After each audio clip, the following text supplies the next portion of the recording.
Hello everyone, আজকে আপনাদের জন্য আমি নিয়ে এসেছি বাঙালির ঘর থেকে হারিয়ে যাওয়া একটা রেসিপি, কৌড়া। আমার আজকের রেসিপি ঝিঙের কৌড়া।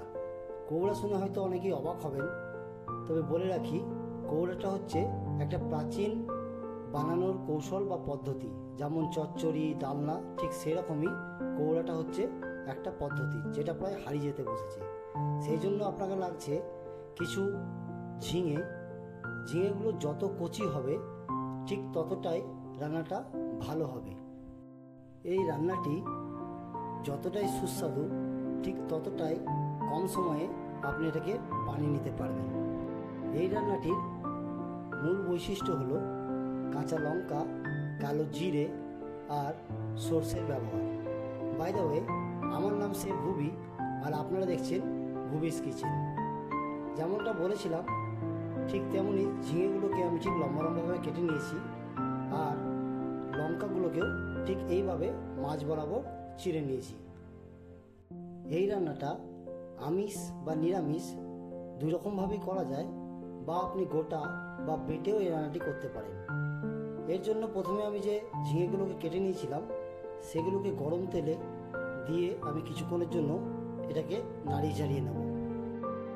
আপনি যদি সিজনাল ভেজিটেবল দিয়ে এই রান্নাটি করেন তাহলে এর যে স্বাদ সেটি আরও দ্বিগুণ হয়ে যায়। যেমন ধরুন, এই গরমের সময় ঝিঙে, আবার শীতকালে ফুলকপি। আস্তে আস্তে ঝিঙেগুলোকে নাড়লে আপনি দেখবেন ঝিঙের থেকেও জল বেরোতে শুরু করেছে, আর সেই জল আর তেলের মধ্যে ঝিঙেগুলো আস্তে আস্তে সেদ্ধ হয়ে যাবে। এখন আমার ঝিঙেগুলো সেদ্ধ হয়ে গেছে।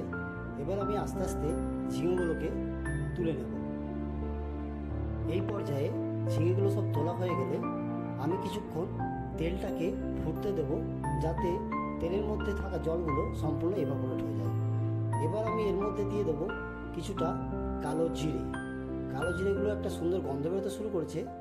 এবার এই পর্যায়ে আমি অ্যাড করব কিছু কাঁচা লঙ্কা, আর দিয়ে দেবো 1 চামচ মতন হলুদের গুঁড়ো আর 1 চামচ মতন লঙ্কার গুঁড়ো। এগুলো দেওয়া হয়ে গেলে আমি ওটাকে ভালো করে নাড়িয়ে চাড়িয়ে কষিয়ে নেব।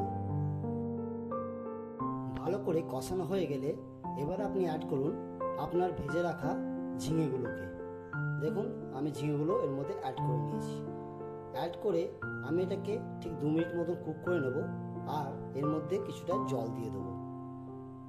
এবার আপনাকে দিতে হবে স্বাদ অনুযায়ী কিছুটা নুন আর অল্প একটুখানি চিনি।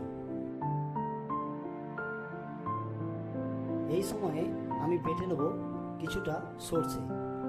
আমি কালো সর্ষে ব্যবহার করেছি। এই সর্ষেটাকে আমি ভালোভাবে একটা ফাইন পেস্ট বানিয়ে নেব।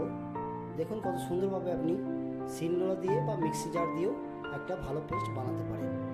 আমি আগেও বলেছি, আবার বলছি, আপনাদের জন্য নতুন নতুন রেসিপি নিয়ে আমি আসব। আর যদি আপনাদের কোনো স্পেশাল রিকোয়েস্ট থেকে থাকে আপনি অবশ্যই আমাকে কমেন্ট করে জানাবেন। আমি চেষ্টা করব সেটাকে করে দেখানোর। কৌড়ার মতন অনেক রেসিপি যেগুলো আজ বাঙালির রান্নাঘর থেকে প্রায় হারিয়ে যেতে বসেছে, তাই আমি চেষ্টা করছি একটা একটা করে পুরোনো দিনের রেসিপিগুলো আপনাদের সামনে তুলে ধরার। আশা করি এই উদ্যোগে আপনি আমাদের পাশে থাকবেন। আমার সর্ষে হয়ে গেছে।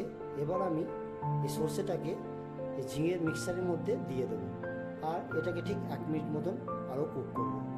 যখন দেখব সর্ষেটা এর মধ্যে ভালোভাবে কুক হয়ে গেছে, আমার মোটামুটি এই পর্যায়ে এসে রান্নাটা রেডি হয়ে গেছে। শেষ পর্যায়ে এসে আমি এর মধ্যে দিয়ে দেবো কিছুটা কাঁচা তেল, আর রান্নাটাকে ফিনিশ করব। দেখুন একটা কত সুন্দর একটা রান্না আপনি চটজলদি কত সহজেই করে নিতে পারেন। আর এই রান্নাটি সব থেকে ভালো লাগে গরম ভাতের সাথে। কথা দিচ্ছি, আপনি বা আপনার পরিবার যেই এই রান্নাটা খাক না কেন, একবার খেলে বারবার খেতে ইচ্ছে করবে। আর রান্নাটা করাও খুব ইজি, তাই টাইমও আপনাদের বেশি যাবে না। মাঝে মাঝে মনে হয় যদি আপনারা ক্যামেরার ঠিক এই পার্টটায় থাকতেন তাহলে এর যে সুগন্ধ একটা রয়েছে সেটা আপনারা খুব সহজেই পেয়ে যেতে পারতেন। আমার ঝিঙের কৌড়া রেডি হয়ে গেছে। আশা করি এই ভিডিওটা আপনাদের ভালো লেগেছে। ভালো লাগে থাকলে অবশ্যই একটা কমেন্ট করে জানাবেন। Till then, bye, take care, ভালো থাকবেন। ভুবিস কিচেনের তরফ থেকে আবার সকলকে জানাই আন্তরিক ভালোবাসা আর শুভেচ্ছা। ধন্যবাদ।